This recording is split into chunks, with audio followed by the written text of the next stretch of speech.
Okay, rhythms with a tie. What on earth is a tie?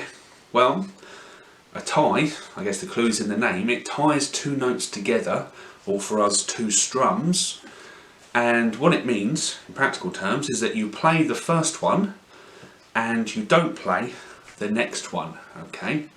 So if I had this, let's say 1, 2, 3, 4, and I tied the first one to the second one, I wouldn't play my second note. I'd let the first one ring out across it. So instead of 1, 2, 3, 4, now I'd have 1, 2, 3, 4, 1, 2, 3, 4. Okay? So the first one becomes a little bit longer, and it's a way of notating that a note is longer than it should be. The tie halfway through the bar that we're using in some of our strumming patterns is really common, and it's a really great rhythm on the ukulele. Sometimes it's called a Calypso rhythm. It's very ukulele sounding, okay, this one. It can be really nice, especially with a bit of swing to it as well. Here's it straight. And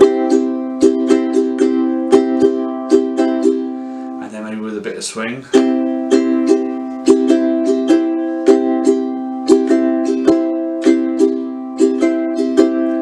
Very nice and chilled, that one, very nice and relaxing.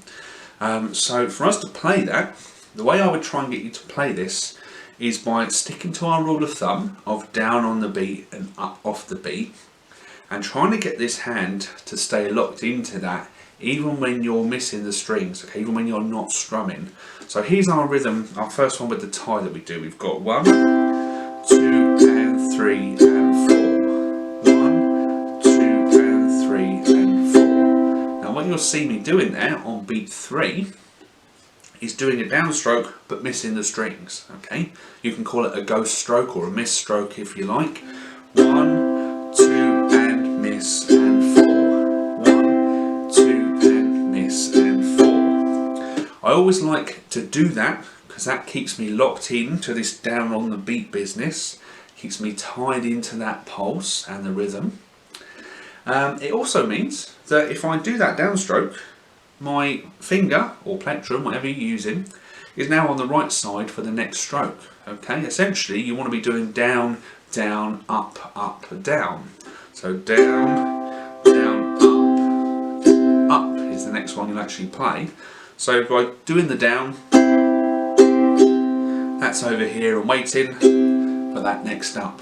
When I first show people this rhythm, I see a lot of this. I see down, down, up, and this hand gets frozen here, it gets caught, doesn't know what to do with itself, because up to now it's been so hardwired to going down on the beat that all of a sudden not going down on beat 3 and hitting those strings feels really odd.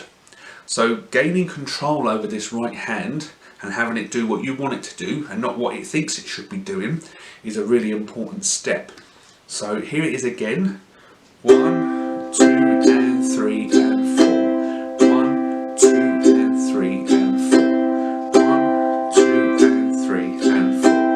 1, 2 and 3 and 4. Okay, we'll progress on to putting one more upstroke on the end of the bar, and that will sound like this. 1, 2 and 3 and 4 and 1, 2 and 3 and 4 and 1, 2 and 3 and 4 and 1, 2 and 3 and 4 and. Okay, the tie business stays the same, there's just one extra upstroke on the end there. You might find that not too bad to slip in, or if it is a challenge at first, then just remember to go really slow. Down, down, up, miss, up, down, up, miss, up, down, up. Okay, try and be careful with your strokes to make sure they're landing at the right point, and try and practice it to a beat if you can, maybe with a metronome, just set nice and slow, try and really feel where that rhythm should be lining up against the beat. 1,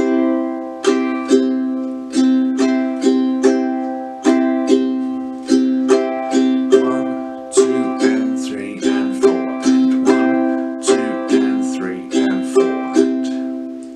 If you can master that one, that will go with you everywhere, that one. It's such a great rhythm, you'll find it all over the place. So take a bit of time with that and see if you can crack it, okay? Have some fun.